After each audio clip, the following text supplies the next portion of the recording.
We live in a fantasy world now. Reality has been destroyed. This is the time that we really need to pay attention. The probabilities are overwhelmingly on gold's side.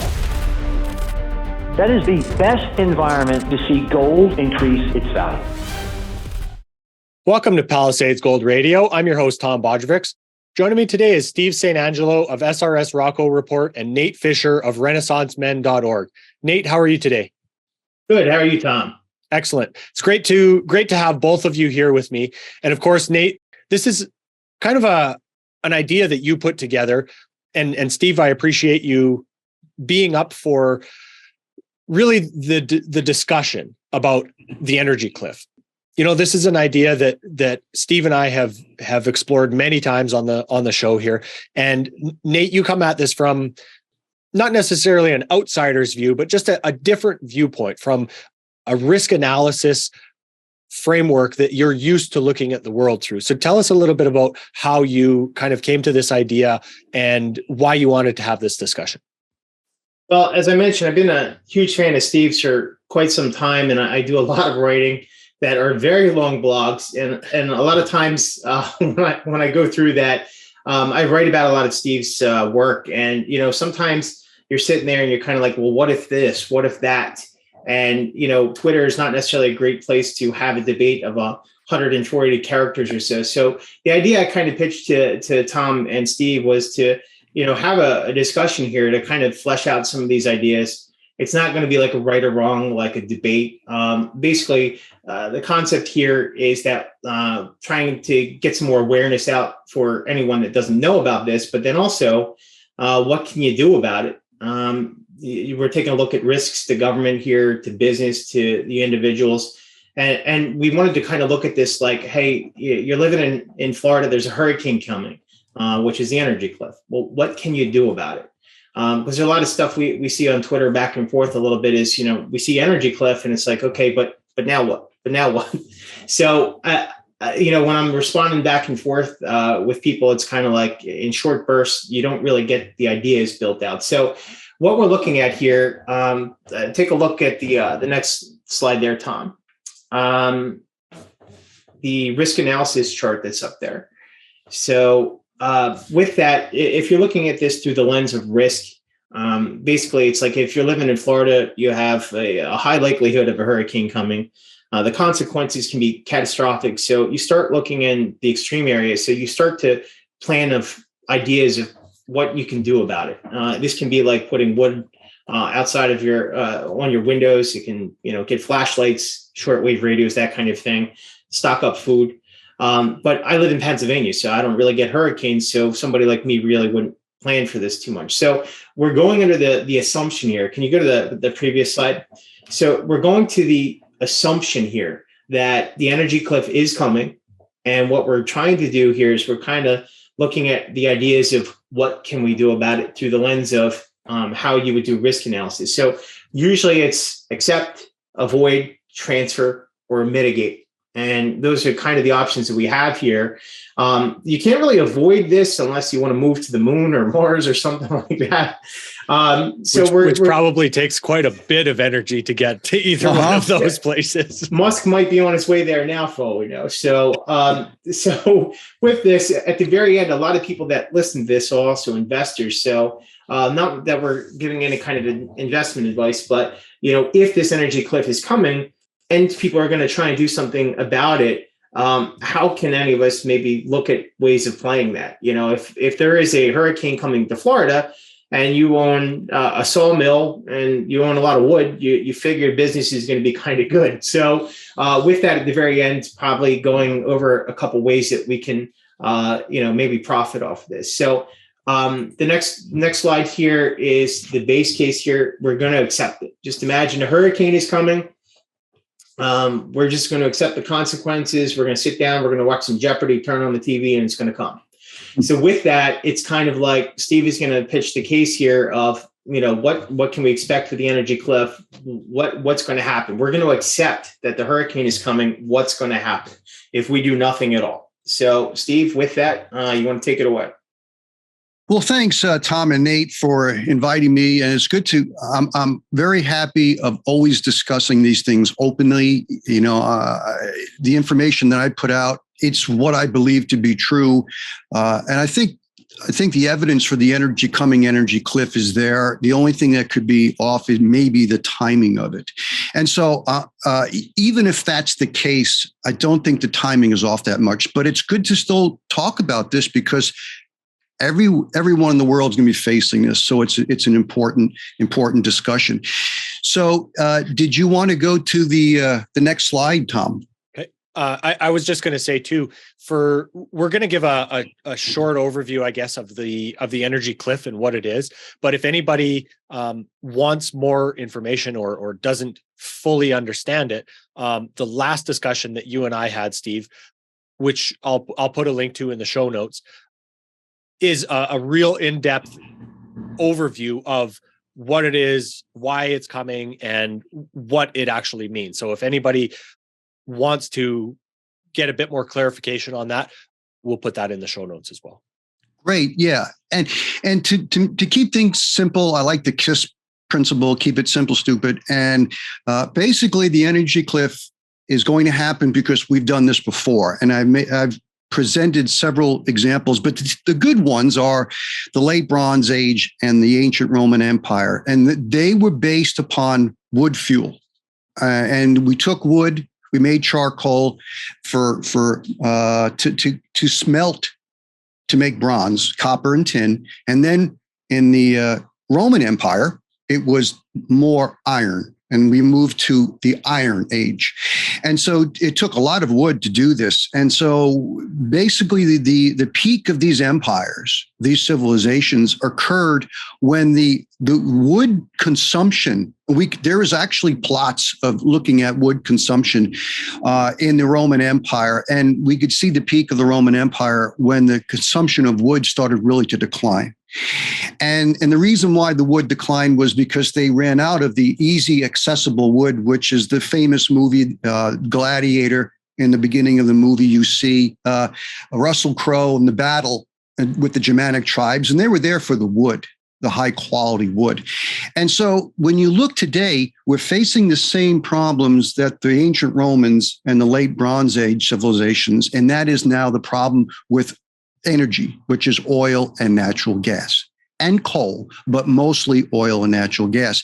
And so we're reaching this energy cliff because the ability to offset the natural declines of the oil field soon will not be able to be offset with the new production and enhanced oil recovery. So that's when we start to fall down in energy production.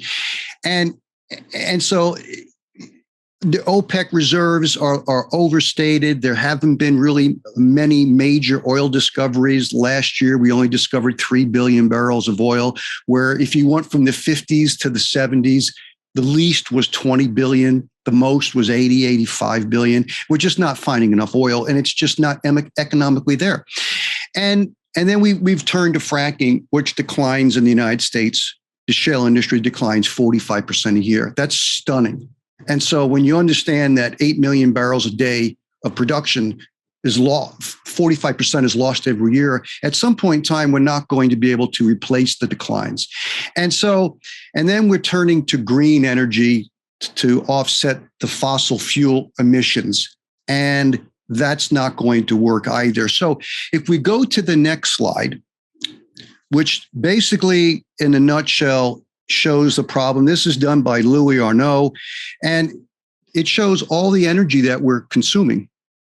But the green area is the usable energy, and the tan area is the wasted energy, either as waste heat that goes up the coal smokestack or out of the engine of a car, because civilization's a heat engine, or it's greenhouse gases, which are supposedly doing negative things to the climate. And so when you understand that we're wasting 88% of the energy, if you put on a wind turbine or a solar panel or EVs, you're still attaching it to a very inefficient system that's wasting all this energy. And so the green energy, the way we're doing it, isn't a solution. Actually, it makes this situation even worse, because when oil production declines, the ability to make wind and solar will fall. The expense will become much higher, and the ability to replace all the wind turbines and solar panels will become very difficult. So that's the reason why green energy is not going to work. The next slide shows the world population growth versus global oil production. And here, for most of mankind, let's say the advanced mankind, humankind, it's a world population has been growing due to wood fuel. And that all changed in the 1700s when England learned how to smelt iron with coal instead of wood. And so that's when you see the population start to increase during the beginning of the industrial age. And then the red line shows the oil production that has come on. And there's no coincidence that the oil production trend line, red, matches exactly the world population. And so when we get into trouble with oil production, unfortunately, it's going to also impact world population. And so even if we try to go to more green energy, it's the natural gas and oil that has been driving the global economy and population. Now, the next chart, there's the idea that the large companies are going to ESG and they're trying to become more efficient. That's what we hear. Is this chart proves that it's one case, but I see it in many. This is Kinross Gold, one of the top 6 gold producers in the world, and it basically shows their gold production and then diesel consumption in red per ounce of gold produced.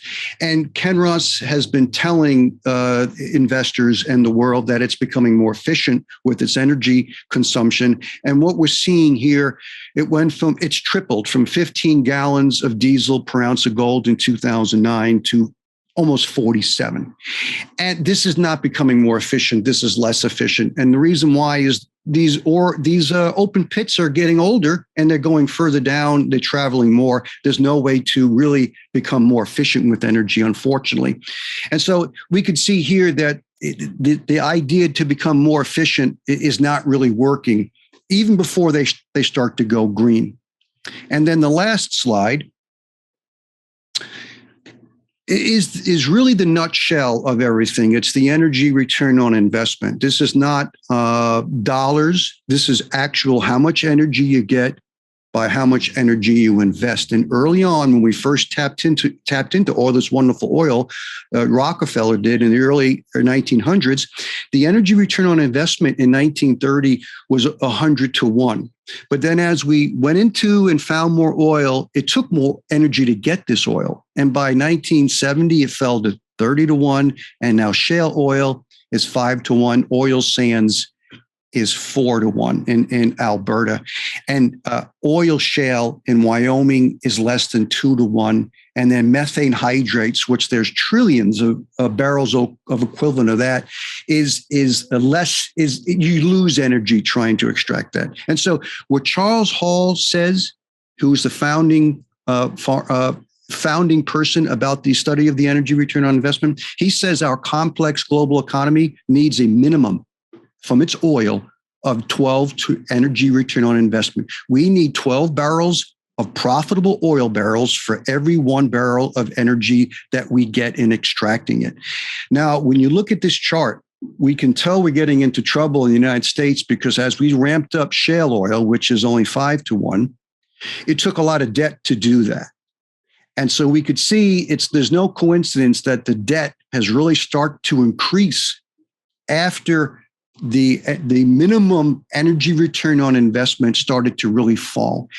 And so this is in the nutshell, and it's happening throughout the rest of the world. There's no coincidence that the world has doubled its debt from 150 trillion to 300 trillion since 2000, the financial crisis, because we brought on a lot of this low quality, low energy return on investment. Matter of fact, 85% of all the growth in the world of production has come from US and Canada, the lowest energy return on investment. So it's no coincidence that the world has so much debt now. And this is the problem. And even though we can bring on more of this low quality oil, we need a lot more debt. And this is getting into trouble. And I'll conclude here, because as interest rates rise, to stop demand, because oil prices and energy prices are destroying economies around the world, then the ability to service this debt becomes impossible. And so then once the debt implodes, and it will, then we're not going to be able to have the ability to use capital to do more drilling. So that's really when we start heading over the energy cliff, when the debt starts to implode. So that is the basic understanding of the energy cliff and the problems associated with what we're facing. Thanks for that, Steve. So Nate, you're going to take over here for a bit and talk a little bit about how you see this from that, like I said, that perspective of, trying to mitigate risk or figure out what we can do, whether it's avoid, accept, transfer, or mitigate. Awesome. So that last slide that Steve had put up, keep that in mind for a lot of what we're going to be going through next.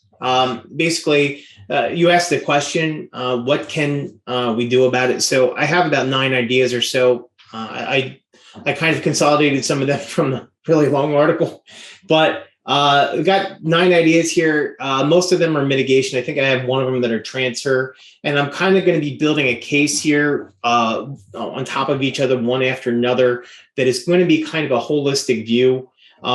Basically, if governments and all businesses and every single person today started it, it still probably wouldn't fit Steve's energy cliff window. However, it's painting a holistic picture, partially with changing the equation of EROI, and use that in perspective in the back of your head as we kind of go through this, because a lot of that is kind of barrels of energy equivalent or the like in order to extract out of the ground. So we're going to be changing that a little bit with how we're going to be doing some of this. So with that, we're going to be trying to perhaps delay or mitigate some of these issues if possible. I'm going to be kind of going through pros and cons of each briefly, pitch the case, and then turn these over to Steve to kind of give some takes on each one of these. So with that first idea is telework. I know this is a little bit of pie in the sky, but we saw with the March 2020 the crash, what happened with COVID and all that. Basically, we saw that a lot of companies could do telework. We saw energy prices go into the ground, and telework may be an actually pretty decent way of doing conservation here. So if we can potentially reduce the amount of fuel people are using to commute everywhere, maybe you have some sort of delay on the energy cliff, maybe 2 months, 3 months, a year, we don't know. But if this country is using perhaps 19, 20 million barrels a day, if we're able to do a max form of telework, maybe we can have government tax credits for companies that are doing that. If that's possible, we might be able to kind of stave off the energy cliff a little bit. The cons with this: if you're a bartender, if you work in a steel mill, you can't telework. So it's not necessarily going to get wide areas of usage. But with this, if we can think of our total consumption overall with our supply, it's possible we might even be able to reduce our oil usage 20, 25% at most. Right now in this country, you can see us tapping the strategic petroleum reserves, 1 million barrels a day, and it's had an effect of about $1 or so per gallon of gas. And if you're thinking 1 million barrels of oil are released per day, but if we're able to use telework and maybe perhaps reduce by 2 or 3 million barrels a day, we don't need to tap the SPR. And that may also bring down energy prices. So it might be of interest for government here to do some sort of incentive for companies to do max telework. So with that, Steve, do you have any thoughts on that? I think it's probably at the margins. I don't think it's really going to stave off the energy cliff, but you got any thoughts on that? Well, yeah, I'm not against doing these kind of efficient things, and we could talk about carpooling too. If not telework, people can carpool, and we've seen that before, especially during the 1970s when there was the oil price shocks. People were carpooling, and so you see 2, 3 people, 4 people getting into a car instead of one person, and so that can happen with gasoline. I guess the larger issue now is diesel, and we're hearing about diesel shortages. While we can become more efficient and carpool gasoline consumption, we cannot carpool the transportation of goods in the world. Most of the ships, if you see container ships come from China, they are jam-packed full. This is true with trucking. Even though trucks may not have a full load, when they are fully loaded, they're loaded 50,000 pounds, and barges are the same way. And even airplanes that now are, moving commercial, they jam-pack these things full. And so the issue, we can save and become efficient with gasoline, as you say, telework, and also doing carpooling. The real problem is going to be, what are we going to do with diesel? Because you only get so many gallons of diesel out of a barrel of oil. If you save on the gasoline, you can build inventories of gasoline, but you still have the problem with diesel. And I think diesel is going to be the number one petroleum fuel that we are going to have problems with, because that's the transportation and heating of the world. So yeah, with that first step there, I just did a concept with conservation. So that can come in a lot of different flavors, as you pointed out. Tom, were you going to say something there? Yeah, there was one of the other things that I was kind of thinking about with the idea of telework is that if we're moving, let's say we're moving businesses that have never been remote work to needing a computer, needing a whole bunch of new electronics, that also takes a hell of a lot of energy to produce all these chips. As we saw, the chip shortage during the COVID issues. So it's not necessarily just we have the ability to move to telework easily either. I'm not saying it can't happen, but that's just another consideration. To actually produce some of this hardware takes energy in and of itself, just to make the chips and then ship it all to where it needs to go to, right? And with this first idea, it was, again, this isn't going to solve the energy cliff, but this is kind of like death by 1,000 paper cuts, if you will. Mm-hmm. Take a 2% here, 3% there. So with that next idea, moving on, I think Steve and I probably going to agree here. We don't have to spend a ton of time on this, but you probably see a lot of comments in your Twitter feed, Steve, with, hey, well, we just need to build more solar. We just need more money to go to wind. And it's kind of like, the idea here is, okay, let's get rid of carbon dioxide in the atmosphere, which is great. However, that's not solving your energy consumption problem. So it's kind of not really solving anything at all here with respect to the energy cliff. So it is, of course, a noble idea here, but also what you see with this is that what if there's no wind? What if there's no sun? You'll see that the power generation is like a sawtooth pattern. It's not smoothed out, so you can't really use it as a baseload generation, baseload power. Biofuel has a lot of issues where there might not be enough of it. Cars can't be retrofit in a short period of time. And as you pointed out earlier, that with the EROI, that a lot of the green items currently do not have a high enough EROI if you're building them out. So I don't think at this point in time this is any kind of serious solution to the to the energy cliff issue. It may be a solution to people that want cleaner atmospheres, but it may not be any kind of solution for the energy cliff. Do you have any thoughts with the green here, Steve? Yeah, Nate, I agree. And just to give you a form of reference, I was looking New Mexico in the United States. It's adding a lot of wind. They just added 1.2 gigawatts, 1,200 gigawatts of new power. And in just the last year, it's 3 or 4 new wind farms just in New Mexico. So what's happened in New Mexico is important for people to understand, because I've always said you can add a little bit of wind and solar to the grid and get away with it. But when you start really ramping up 20, 30, 40, 50%, that's when you get into trouble. And there's a lot of reasons, but I'll make this simple. In 2014, April is the peak, tends to be the peak month of wind power. It was about 250 gigawatt hours of wind in 2014. By August is the low. The summer hits, the wind stops blowing. It lost 150 gigawatts. So it only lost 150, but that was more than 50% of the power came off. But, even though that was volatile, the grid can withstand that. They can withstand it. Now, this April, they hit all this new wind that they've added in the last 6 years. They hit 1,600 gigawatt hours of power in April. Do you know what it hit in August? It hit 700. It lost 900 gigawatt. It lost 6 times the amount of power it lost in 2014. So even though, yes, the wind is generating power that we don't need to use natural gas or coal, that's true. That's the short term. When it falls tremendously now, and you need to bring on that natural gas balancing. You need to add 900 gigawatts of balancing power now. Then you only had to add 150 6 years ago. And now if you add even more wind, that's going to become even more volatile.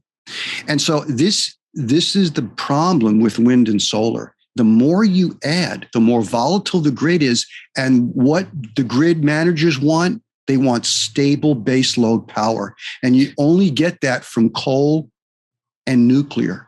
And so when you add a lot of this wind and solar, it just, in time, it's going to make a very unstable grid. And among other issues that in 15 years, you got to replace that wind turbine.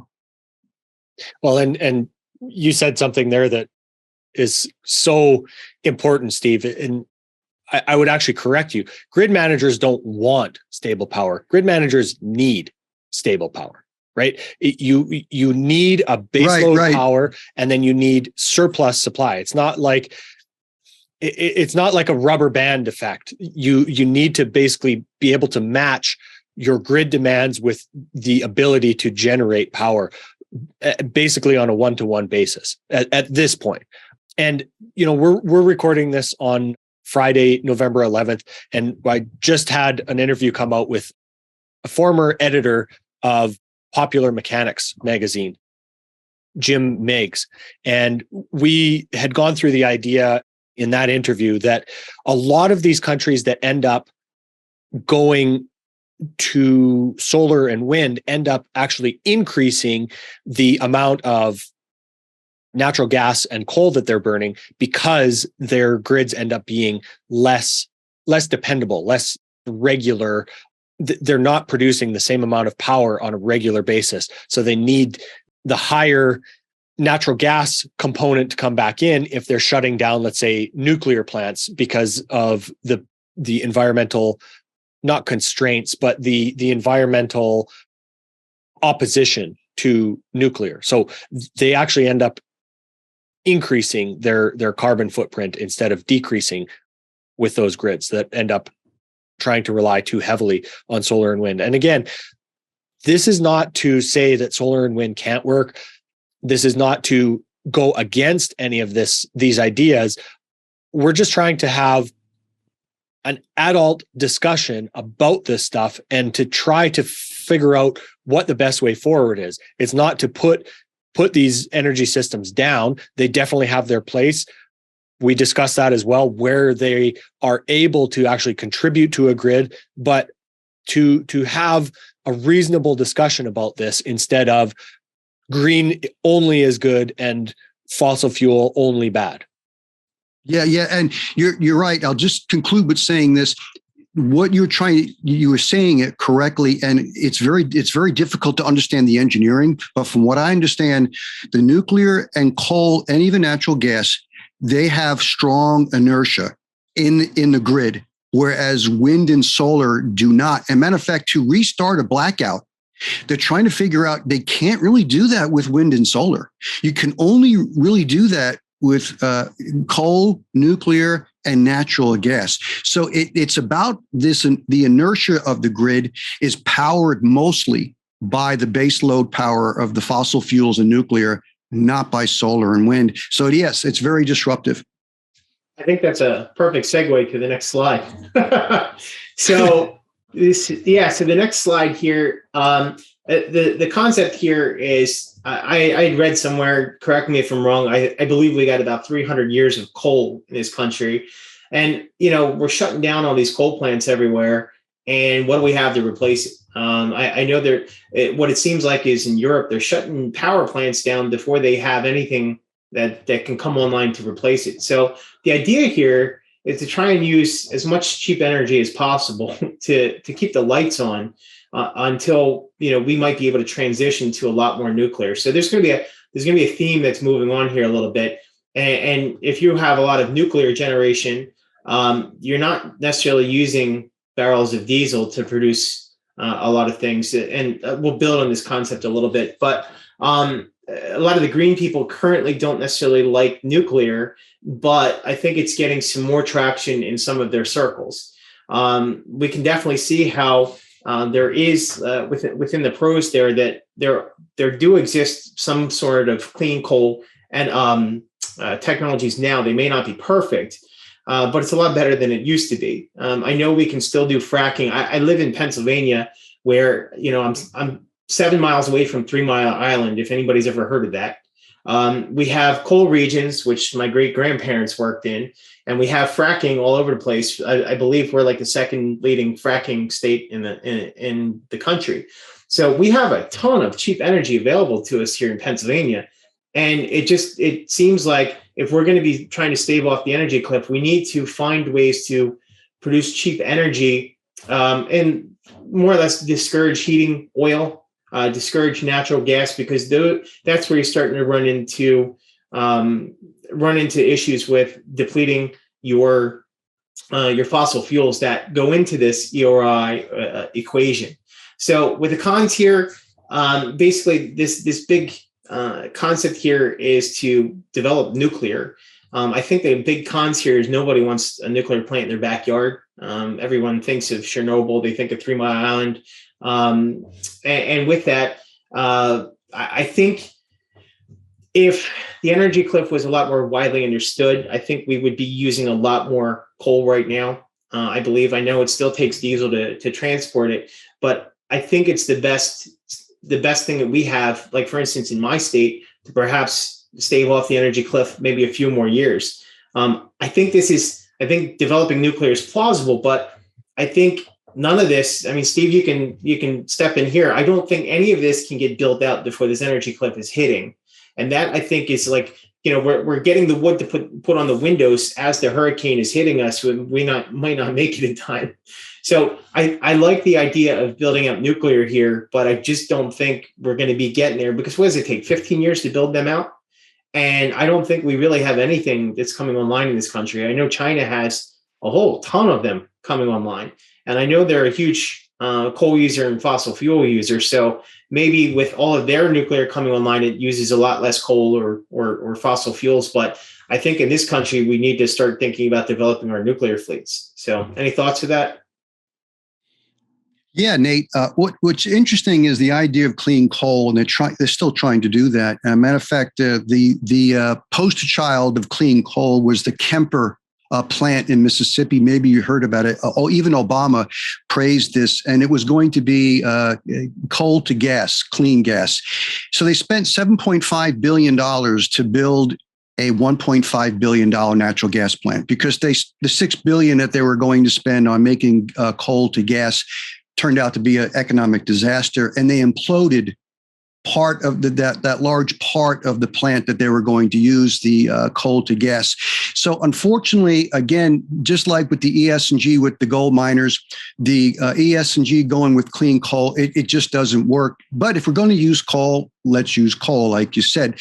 The only thing I can add is we do have a lot of coal, and we still can use a lot of coal, is trying to go to nuclear. And the one issue I have now, especially with green energy, is what's happened this year, started last year, especially this year as we're hitting the energy cliff.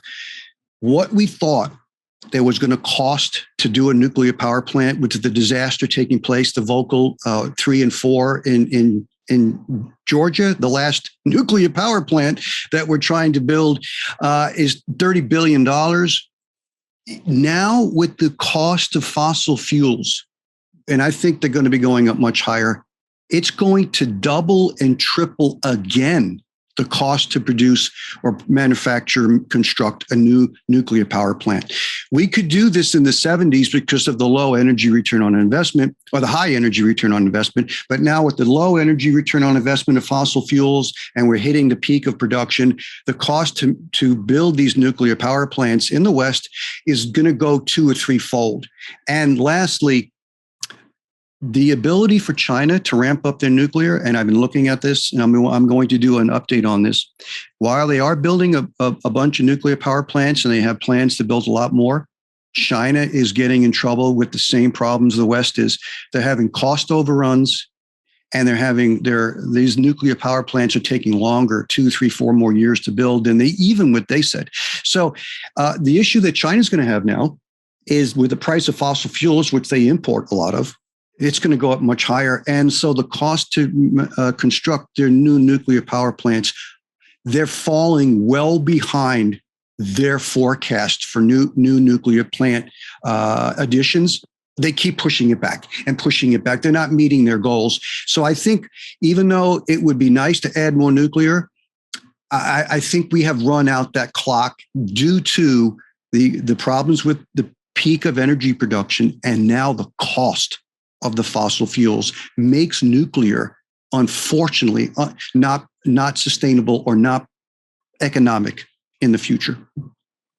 Yeah, and I think a big part of the nuclear story and a lot of the cost comes from custom designing each one of these plants. And again, right. I've had these discussions. We had this discussion yesterday with Jim about really just designing a smaller, like an SMR that is modular, that you can just in some ways mass produce. They don't have to be custom designed every single time. And, billions of dollars spent on engineering each of these plants. If you build them to a certain spec and then you can kind of just keep punching them out, that seems to be a lot better of a solution in my mind.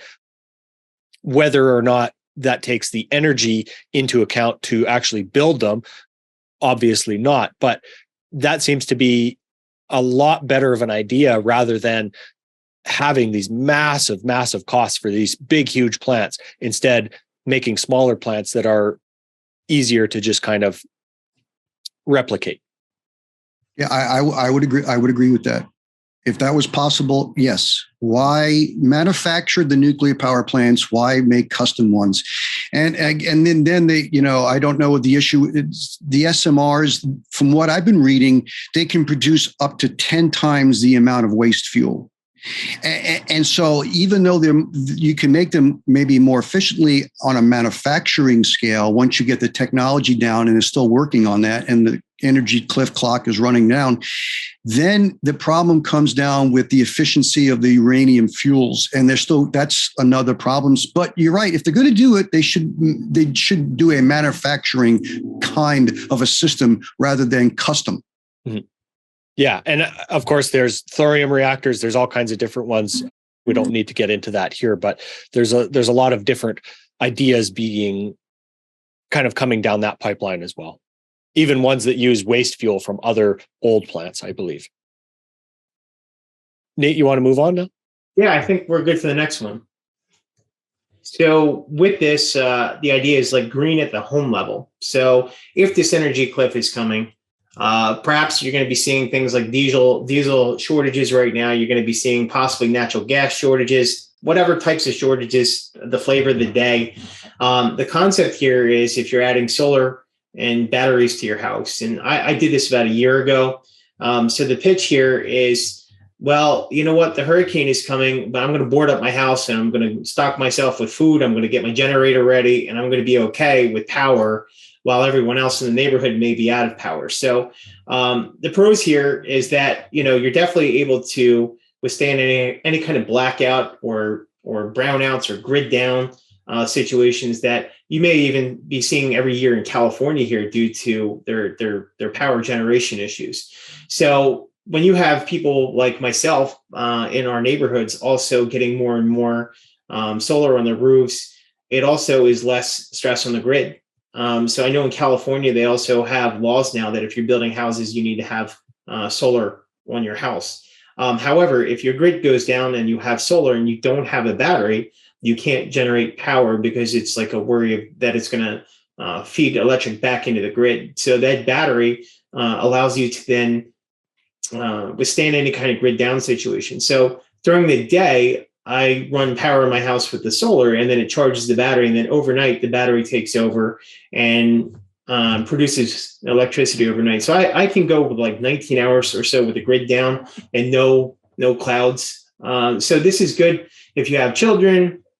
You're worried about, you want to stock up food, but what happens if the power goes down? So the idea for this is maybe like the listener here, maybe if they feel the energy cliff is something that might affect them, this is an idea to possibly mitigate the situation. So the cons here, it's not cheap. I did borrow with a solar lender to do that. It is spread out over like 20 years. So with the cost of energy that just went up recently, it's basically a wash to my old electric bill. So another problem here is how are we going to have everyone get solar in the next 5 or 10 years? It's not possible. You can't mine the silver quickly enough to turn into paste to get this done. A lot of these solar panels are coming out of China. We can't get them fast enough over here. There's 6-month delays at times. I'm not sure if it is now, but we were having that issue during COVID. So green at the home level may be something that can help mitigate for the user, but I don't think that's going to do anything. Like, we can't get 95% of our suburban users to have solar. We can't get this implemented in the cities. We can't force businesses to all do this in the next 5 or 10 years. So I don't think that this is a strategy to help stop the energy cliff in any way, shape, or form. But the idea here is to help the homeowner mitigate it for him. So anybody have any comments on this? Real quick, I do. I saw a tweet and a news story yesterday, I believe, that said that there were something like 10 shipments of solar panels that were actually blocked from coming into the US because of some type of regulatory constraint that they didn't meet. So, there's whoever was waiting on those solar panels, they're not getting those either. I don't remember exactly the reason for that, but there's all these new constraints as well that are really blocking those panels just from coming in. Yeah, and Nate and Tom, the only thing I would add is it's important to become is more self-sufficient with energy. However, the homeowner can figure that out. If they go to solar, fine. Batteries, fine. Well, however, they can become less reliant on external energy. That's important to figure out, and how to use less energy. And also green. The most important thing is to grow more of your own food, and in time grow even more. And so those are probably the only two. I agree with you, is to become as much self-sufficient with your energy as possible as time goes on. There was also one thing to add to that is, before I move on, there's also a concept I was looking into was a Generac generator that runs on natural gas. And I'm sitting there thinking to myself, well, if this energy cliff is coming, and it is possible that there may be, $13 natural gas at some point, or some crazy number, just pick a number. It's quite possible there may be gas shortages or rations or whatever. Maybe it won't ever happen, but that's one of the reasons I picked battery over natural gas. So just put that into your factor. A generator is probably far cheaper. A natural gas generator is probably a cheaper way of doing it. But when I did this, I actually had the energy cliff in mind for the next 10, 20 years. So with the next one, Moore's Law and I.T. Oh, yeah, go ahead. Real quick, Nate. I just found it here. So it says, due to forced labor concerns, U.S. ports have blocked over 1,000 shipments of solar components. Panel shipments collectively worth hundreds of millions of dollars are blocked from entering the U.S. market as they have failed scrutiny under the Uyghur Forced Labor Prevention Act, said Reuters. Yeah. Wow. So that's just another thing to kind of take into consideration. So yeah, with a lot of this, you're going to see that policy plays big into how inflation is dealt with, and energy policy and all this stuff has a big say in how this could have played out over, the last 30 years if they'd done things differently. We talked briefly beforehand about the Paris Accords, and there's some things in here I think had governments looked at, 5, 10, 15 years ago, perhaps we might not be in this situation, maybe not. But with the Moore's Law and I.T., I do work in IT, so I'm not going to get into any kind of IT geek stuff here. But the big thing is with IT, the concept is with Moore's Law that processing power doubles every 2 years, and that's been going on for, 40 some years. You can go back a very long time with that, but there's a new concept coming out called quantum computing. I've been looking at this recently. I still don't understand it myself, so I'm not going to pretend I do. But the promise with this is that it can solve a problem that a supercomputer would take 40,000 years to do in mere seconds. So pretty much any encryption algorithm on the planet can be cracked. But with that, you're thinking the applications of these are essential specific problem solving. So the pros here, I'm looking at some of these problems that you might want to look at, like climate threat models. If you can really model this thing out with types of things like this, you can actually predict what year accurately that we might be running into more issues. You might be able to predict the weather a lot better, perhaps forecasting crops for the next year, looking at efficiencies in things like ice engines. But the big thing that's going to be prevalent through the rest of this presentation that I'm going to be talking about is battery chemistry. So if you can solve the problem, now I've talked about batteries a lot on my blog, and we're not there yet. I'm not even pretending we are. So I don't think everybody can just plug into batteries tomorrow and we're good to go. But if we can solve some massive problems with quantum computing, which is getting there perhaps in the next 4 or 5 years, I mean, this is like the microchip, this is splitting the atom, this is printing press type of stuff. So if we can then crack that nut with battery chemistry, and we are able to make some leaps and bounds, it's possible that we can start doing a lot more, which is going to be going on to the next slide at some point, but we're not there yet. So the cons with this are it could be 5-10 years out yet.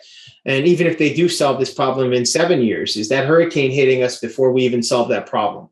So currently they're not even able to work above a GPU, which you might use for, a mining rig with crypto, but the advances are happening every year. So I don't think this is going to stave off the energy cliff. I didn't want to get too deep into any kind of IT geek stuff, but anybody have any comment on this? Again, battery chemistry, if they, as you were saying, if they figure it out, let's say in 7 years, how long is it going to take to mine all of that material to be able to build all those batteries to get it to all those people? Or as part of or install it as part of the grid, whatever it's going to be. That's my only thought about that. I'll be getting there at step 7, but we're not there yet. Steve, do you have anything to add to that? Yeah, Nate, only one thing. Now, I don't know how the quantum computing is going to be done, but I do know the advanced micro processors are done with the ASML, the very complex EU lithography machine, which is doing all the complex microchips. And it's a very complex piece of machine coming out of the Dutch make it. It's hundreds of thousands of parts in one machine to etch the microchip. It's got 800 global suppliers globally around the world to do this.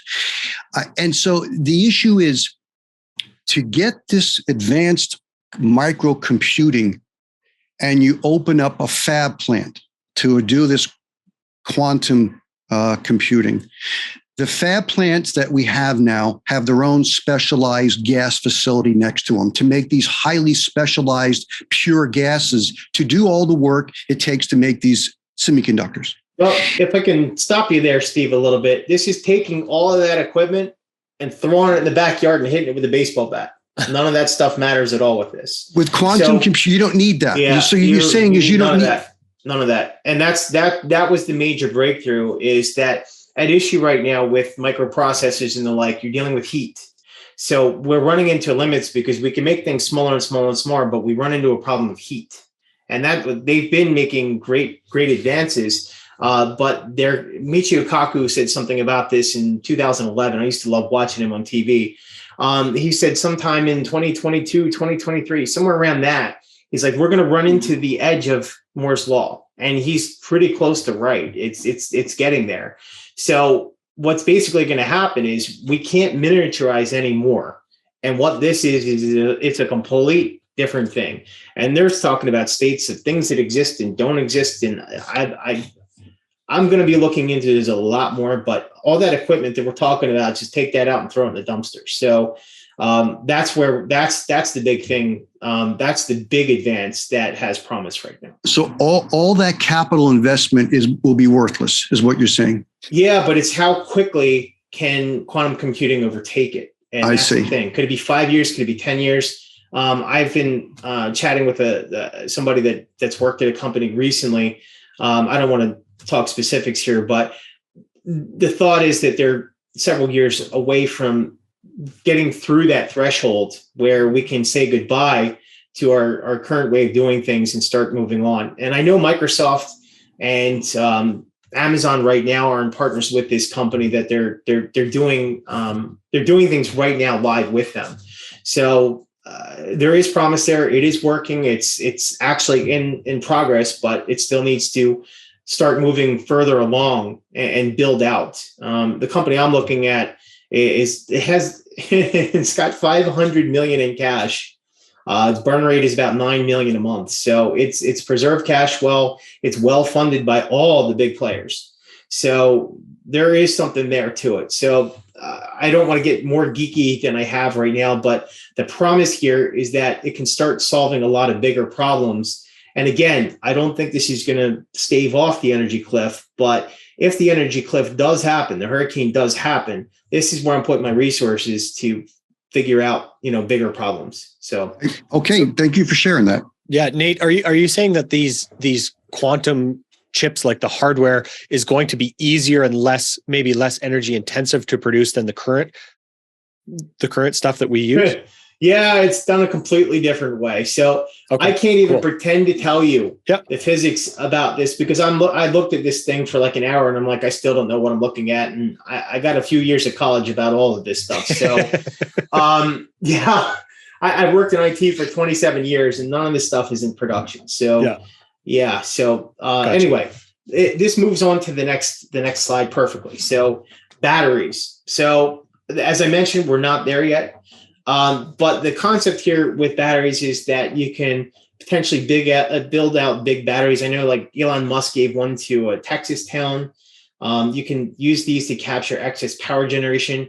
Fun fact, about 15 or so years ago, I worked for a hydro power company that actually built turbines. I worked in the IT there. So I would talk some shop sometimes with some of the people that were the engineers and the like. And from what they used to do back in the day was, from what I'd heard, was if they get to points in time where the grid didn't need the power, they would have to shut down turbines. Well, that's an awful lot of water that's going by. That energy is just not being captured.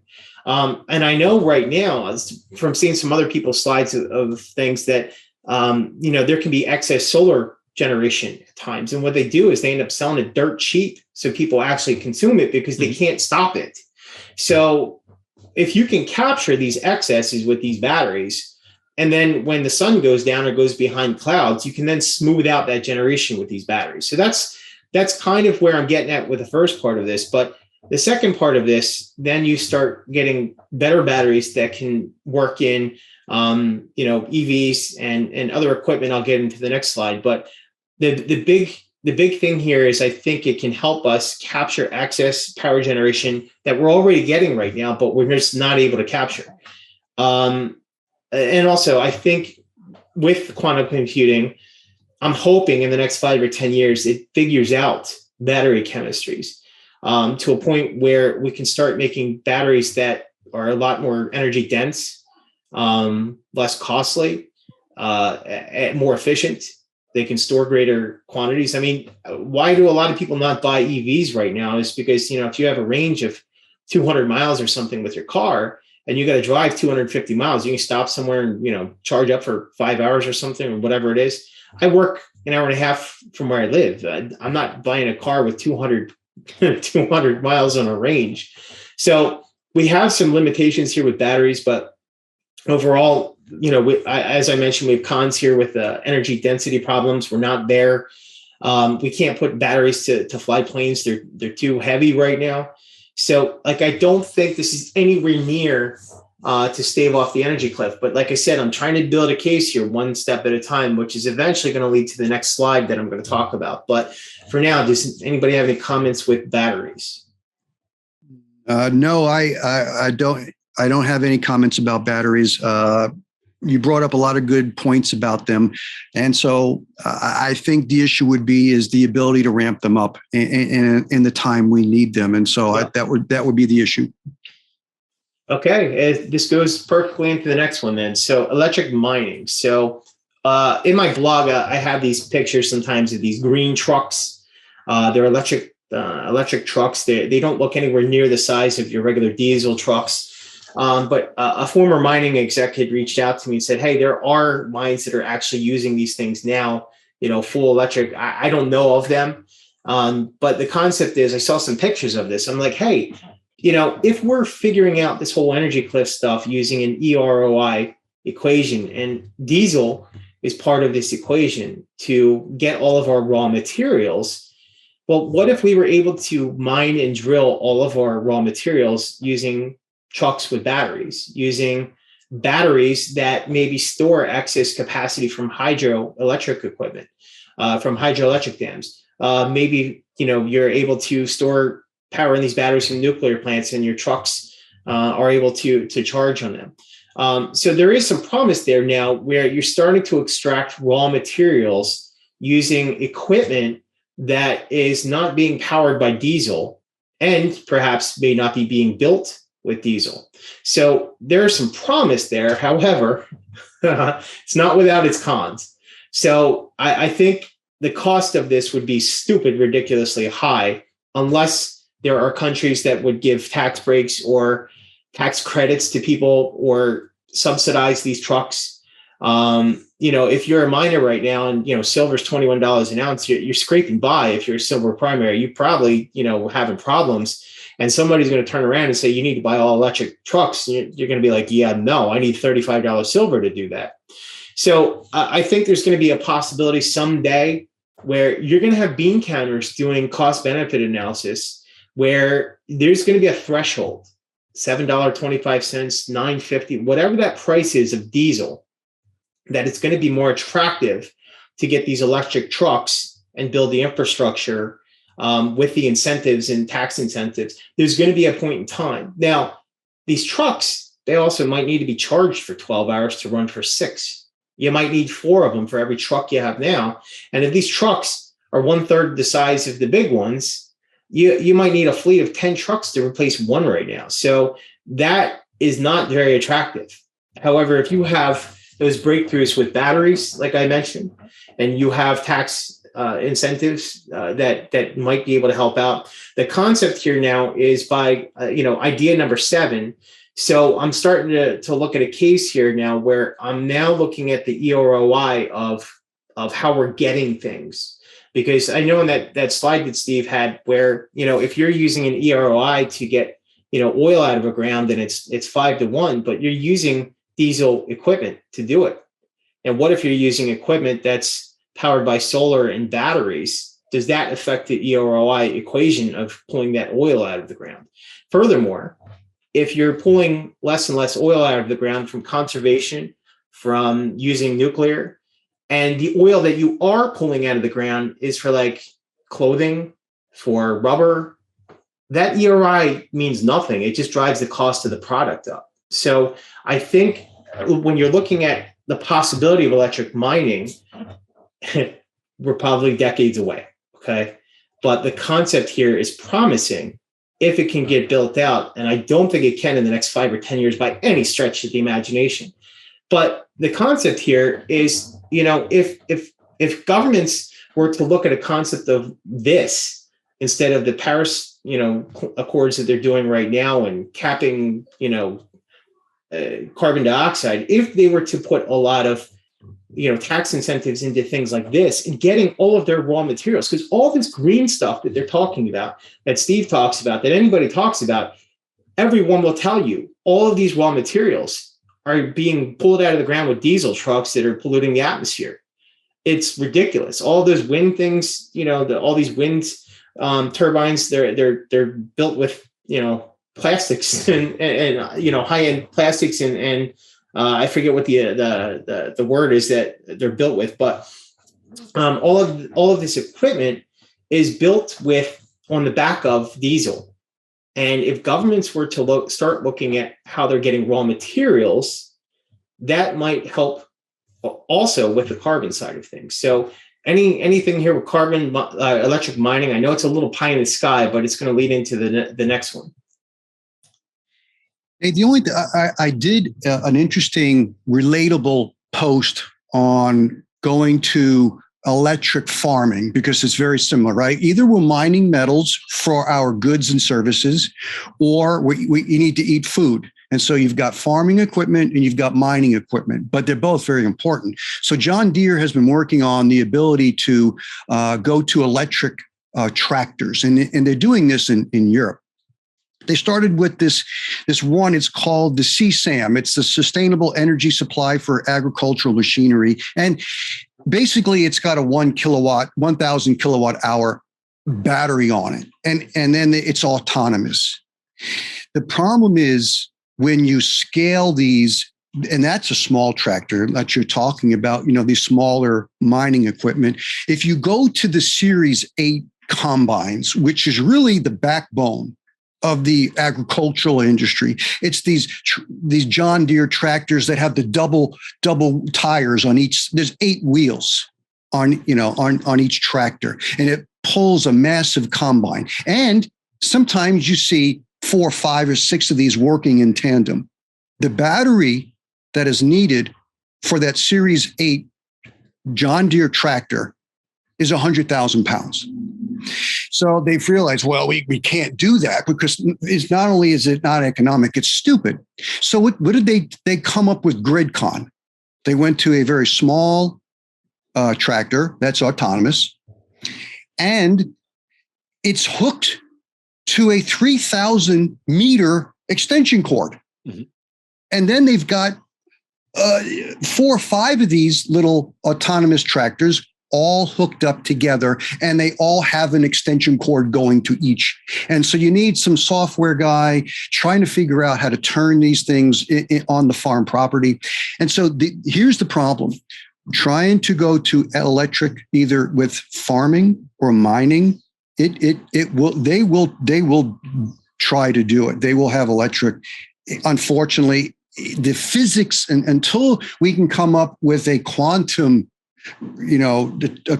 change in technology where you can very small battery do all this power, and maybe we get there, but maybe we don't either. It's not the next 5 years. And so you wonder why all these civilizations have collapsed in the past, because there was oil and natural gas. The Roman Empire, they could have started drilling for oil, but they just didn't know. Well, maybe there is some technology we just don't know about, right? But unfortunately, when you look at the physics of what it takes to power these massive machines, just to get a small percentage of them over to electric, it like you said, you need much smaller tractors or much smaller mining haul trucks, and you need a lot more of them. And these haul trucks, they go 24 hours a day. They go 24 hours a day. And so are a lot of these combines and tractors. They're running when they need them. They run those 24 hours a day. You can't do that with electric. You got to, after 12 hours or 8 hours, that thing's back charging. So you need 2, 3, 4 of those for each diesel one. And again, these are just the problems we have to face with going to electric. So if you don't mind, I think I want to go into the next one then, to build on what we've just been talking about. Now, if you're able possibly to extract the raw materials, drill oil, whatever it is, if you're using battery and the like, then you would want to start potentially working on the supply chain. Because if you're thinking about the whole EROI thing, you're thinking about the diesel that's used pretty much from getting the raw materials out to transporting it to the refiners, to the smelters, taking it to the manufacturers to to then form things into, different shapes, then sending them to other plants to build, and then trucks to take things to stores. That whole supply chain, if you're able to, first look at getting all the raw materials with battery and the like, you can then start looking at, well, wait a second, we're now 10 years into this, all this nuclear power is now here. Well, wait a second, maybe we can switch from that gas to nuclear power or hydropower, or even solar with batteries to some of these refiners and manufacturers. Now, in some cases, maybe the smelters, you're dealing with, cost benefit type of analysis. Maybe they're using coal or nat gas right now, and it's a lot cheaper to produce the heat they need. But, if those costs are starting to skyrocket with this whole energy cliff, there's, again, a cost benefit analysis starts to hit one day where it's cheaper to use other types of equipment that's powered by nuclear rather than using your coal or nat gas, because it's hard to come by. So the pitch here then is just, you're starting to build out your supply chain. And when you start to do that, it starts to change the ERI equation of everything. So the big pro here is, it's basically built on a lot of more nuclear power down the road. The cons, you can't really do any of this stuff without tax incentives to do it. And this is what I was saying. I think a lot of the climate accords that they're doing right now are focused kind of on the wrong thing. They're focused with carbon, but they should be kind of focused on this type of thing, because this will solve the carbon problem of exhaust and the like, because you're not going to be using any of this equipment that even does exhaust. But we're definitely a far time away from mass producing any of these trucks that could even do any of that stuff. So like a lot of these other ideas, I don't think this is going to be in front of the energy cliff in the next 5 or 10 years. But when you're building this case one after another, after another, after another, you can start to see that if governments and businesses and people all of a sudden woke up one day and realized that these are possible solutions, it might be 10 years out. And Steve was talking about his timeline of, we don't know when it's going to happen. It's definitely going to happen. The hurricane is on its way. But, can any of these things push off a little bit, maybe a couple of years, until we develop all of the nuclear power we need to get that whole quantum computing going, so we can mass produce batteries in time? So I think it's going to be a race. I don't think that it's going to, none of this is going to really get done in the next 5 years. But I think part of this is also awareness of the issue. I think Steve's been doing a good job of letting everyone know about it that wants to hear about it.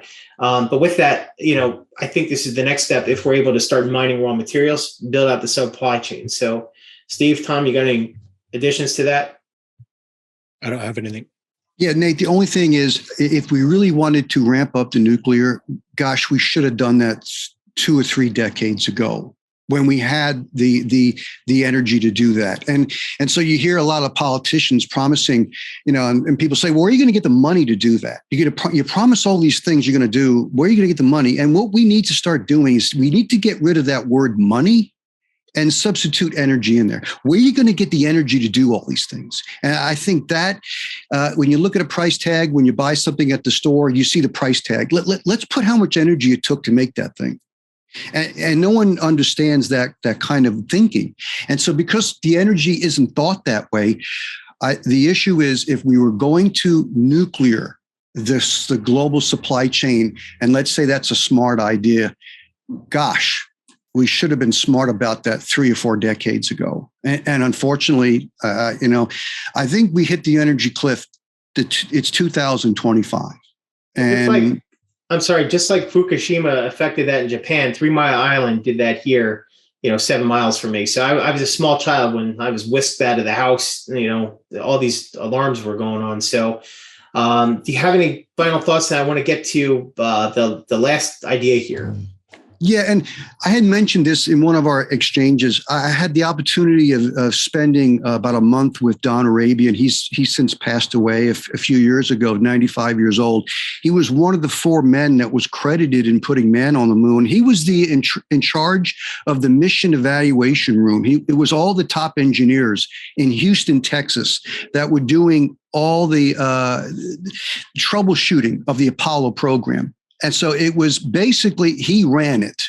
So it wasn't Kennedy Space Center. That wasn't the brains. The brains was over in Texas and Houston. So when I met him, he said, Steve, we've taken the energy of the sun and put that bastard in our backyard. Now we've gotten away with it pretty much somewhat unscathed, because people tell you, there's more deaths from coal dust, and that's true. But when nuclear goes bad, it really goes bad. And so when you see that Chernobyl, you don't even go in there anymore, or Fukushima, you don't even go in that area unless you want to, kill yourself because the radiation's so high. And so, but these are only a few. But my issue is, if energy gets really problematic, what happens if we can't sustain these things? We have more Fukushimas. So even though it was an idea to ramp this nuclear up and be more safe with it, humans tend to muck things up, and you can't muck up putting the energy of the sun. If you're going to do that in your backyard, you can't muck that up. You can muck up coal, but you can't muck up nuclear, because the problems that come with nuclear are going to be much worse. Okay, and with that, no one wants a meltdown in their backyard, but the last one I want to talk about here had to do with transfer your risk. So the strategy here is, instead of mitigating, I'm not putting wood on the front of my house to prevent any kind of damage with the hurricane. Now I'm assuming the hurricane's coming. It's going to wipe me out. So when you transfer this risk, it's like getting insurance. So if I bought homeowners insurance for, flood insurance or hurricane insurance for my house in Florida, and it gets wiped out, I can rebuild. So I know, Steve, you've talked about it a bunch within your slide decks and the like when it comes to the energy cliff. But right here, the concept is, for what I'm seeing, you can see this unfolding right now in Europe. You can see the prices of energy going sky high. It's not around. And then what happens is governments say, well, nobody has money to afford this. Let me subsidize this. And it starts to devalue their currency even more. So anybody that probably has watched this channel is a gold investor, so I don't need to go into any kind of real pitch on this. But one of the concepts here is to transfer your risk here and assume that the currency is probably going to get printed into an infinity on any kind of energy cliff, and you're going to be looking to buy PMs here. So the cons with this is, obviously you buy PMs and you get robbed and the like, but you also have the risk of, you go all in on PMs, and then for whatever reason, the hurricane misses the coast and doesn't hit you. There's always that risk. So you don't want to also go all into PMs either. So the concept here is to transfer your risk with the energy cliff. So Steve, I know you talked about PMs and the like with the whole energy cliff. Do you have any comments on that? Yeah, Nate, excellent explanation of the risks involved, and Tom, and maybe at some point in time we can talk about this in one chat, because I'm learning that the collateral in the world, right? If you are a single person or a homeowner, family, when you want to get a loan, what's your collateral? It's your home equity. It's your real estate. That's collateral for a single individual. Is their home? That's collateral. It's equity. Well, it's collateral in the wholesale financial market. It's the treasury. It's the bonds. It's the bunds. It's the Japanese bonds. It's the gilts. The issue is, in the energy cliff, a lot of collateral that used to be collateral is no longer going to be good collateral. And so that's one of the main reasons I'm beginning to understand why the precious metals are going to be the higher form of collateral, because they'll be very liquid, because there's only so much of it and it stores this energy value. A bond, if it's a 1 month, no. If it's a 1 month bill, yes, you're in and out in a month. So it's not storing a long-term energy value. But when you get into longer bonds that are 20, 30-year bonds, these things are going to lose their value, because the economy is not going to be able to repay them. And so I think in the future, the energy cliff is going to restructure the very notion of what the market determines as collateral based on anything, loans or whatever. And right now, real estate and treasuries and bonds are the big collateral. Gold is in the background, but gold and silver will come to the forefront as the problems with this energy cliff become worse and worse. So I wanted to agree with you that I believe the precious metals have been and always will be the highest form of liquid collateral. The only reason why real estate and bonds have become a higher form of collateral was due to the ability to bring on oil, natural gas, and coal. And that only worked if we kept increasing that supply. But when that supply starts to come down, the collateral that we're using gets into question. Did you have anything else with this? I didn't know. No problem. So I'll go ahead to the next one here. I'll just briefly go over this one. There's a couple other ideas that I didn't want to do a full slide on or anything, but basically you can see right now with lockdowns happening in China, you can see like a form of demand destruction happening. You can see that now with our rates being brought higher. And when this demand destruction happens, the idea is you're going to be using a lot less, energy. You're going to be producing a lot less. So there's ideas out there that, hey, well, what if we just destroy all the demand out there? We also don't need to use the oil anymore. So you can see that in a lot of different flavors.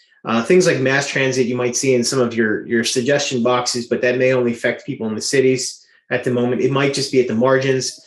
Last, you see electric trains are already being used right now for a lot of commerce, but it's not necessarily being used to take coal from Pennsylvania to Colorado. So electric trains could also be of some sort of usage, but my guess is that's way far away. So kind of skipped over some of them.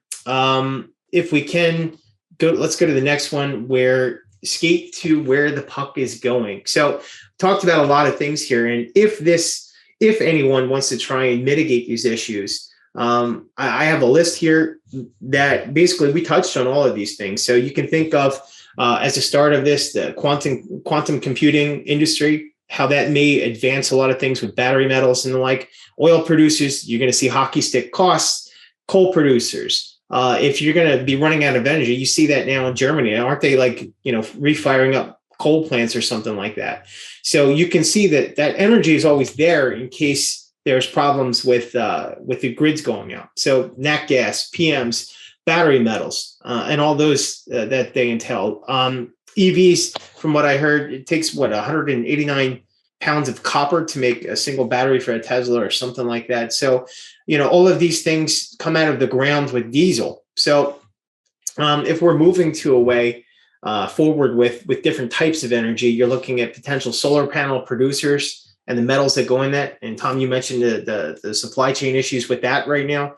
EV companies, not only Tesla, but pretty much every car company right now is doing things with EVs. And I really liked Ford for a while there with this Ford F-150 Lightning for $39,000, and then all of a sudden that turned into a $50,000 car because inflation. There's no way it doesn't work. They can't get all these battery metals that they need. So, well, my point of it not working, this, if you want to use it as a pickup truck, I've seen some of the ranges and it's reliably it's been replicated many times. You put something behind it, right? It's a pickup truck. You want to tow something with it. For example, a boat, you end up with an 80-mile range with a full charge on the battery. Yes, so some of the higher end ones gets you a better range, but you're still running into that problem where energy density and you want to pull things. But I have a pickup truck myself, so it's great to do stuff around the house or whatever, but I don't tow anything. You're always probably going to be using some form of gasoline or diesel engines for that, at least in the next 10 or 20 years. But moving on, you have the EV mining equipment companies. If this thing is to take place, and if we are skating to that puck where there is electric vehicles doing mining, these companies might start growing exponentially in size, especially if countries start doing tax incentives to help with the cost of them. I don't think any of these companies right now are doing any kind of mass production, in any kind of size, but, tax incentives from governments can help that. Energy companies, of course, and then obviously uranium. If you're thinking that there's a possibility of ever defeating the energy cliff, uranium is probably going to be needed for that. So those are the types of things I'd be looking at. Again, not investment advice, but if this energy cliff is coming, this is the hardware company that's selling the wood for the hurricane company. So this appears to be where it's going. So anybody have anything I may have missed on this or the like? No, Nate, you've got a good selection of different factors. I guess when we get to the conclusion, that's when I'll kind of present my overall view. But no, I think you've got a good list of the factors that can be used. Sure. Well, with the conclusion, basically, I try to kind of lay out a case here that we may not stop the energy cliff, but there may be, because we don't know when it's going to happen, there may be ways, if all of these things are done, conservation, producing more coal, those types of things, moving to a lot more nuclear, to phase out fossil fuels as production is coming online, instead of just cutting off the energy right now and creating blackouts.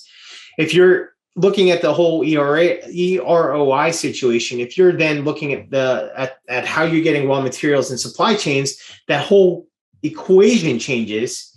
So we may be able to stave that off a little bit more for every little percent here and there we're doing at the margins. And with that, I was hoping that maybe the homeowner could get something to harden themselves against any kind of real issues with this energy cliff coming. And lastly, I'm hoping maybe quantum computing can help drive some of the solutions to some of these big problems today. So with that, Steve, you got any final thoughts here? Yeah, Nate and Tom, thanks. If we are going to find solutions with more complex solutions and they can help work for a while, that's fine.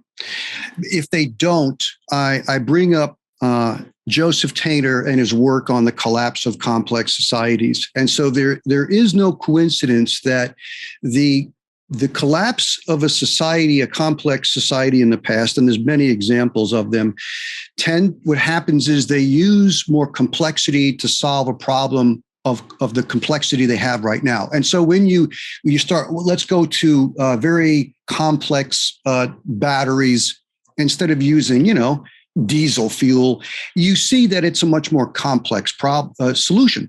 And so by going that route of using more complexity to solve a complex problem that you're having problems with, you go down the road of becoming more complex. And what have we learned that Joseph Tainter points out?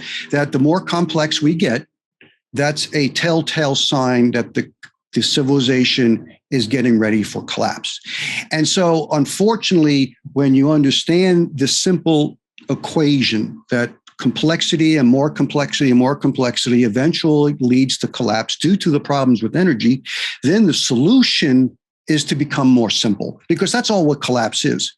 We go from complex back to simple again. And so if we understand that maybe the complex solutions may not work that great for us or not really work at all, then the common sense approach would be at the same time is to go to a simple solution of, I say this, moving more towards the country, getting more of your own energy sustainable as you can, or less, using less energy in your home, and growing more of your own food. Now, I'm not saying that has to be done tomorrow or next week or next month, but a trend is to work and become more self-sufficient, or as much as you can, because we have become very insufficient, or we have become very, we are enabled, our lives are enabled by the system. So we're dependent upon this very complex system. And I believe people need to become less dependent on it. And so that's what I think. And I think the metals would be a good store of wealth in the future.